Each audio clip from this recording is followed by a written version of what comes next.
Irregular পিরিয়ডে ভোগেনি এমন মেয়ের সংখ্যা কিন্তু কমে রয়েছে। পিরিয়ডের ডেটটি থেকে যদি 7 দিন আগে অথবা পরে হয় সেক্ষেত্রে বলা যাবে যে আপনার পিরিয়ডটি ঠিক আছে। তবে প্রতি মাসেই যদি আপনার এই 7 দিন আগে পরে আসে তার মানে বোঝা যাবে যে আপনি ইরেগুলার পিরিয়ডে ভুগছেন।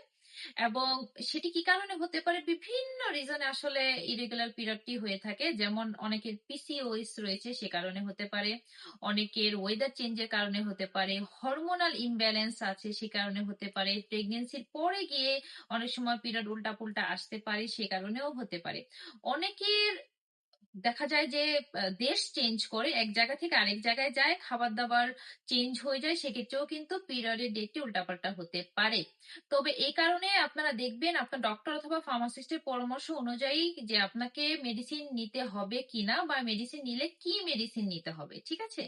আর আপনারা হচ্ছে যদি আমার সাথে যোগাযোগ করতে চান এই নাম্বারটিতে হোয়াটসঅ্যাপ করতে পারেন, অথবা আপনারা আসতে পারেন স্মার্ট হেলথ ফার্মাসি শারজাহ মোয়াইলাতে। আপনারা ভালো থাকুন। আল্লাহ হাফেজ।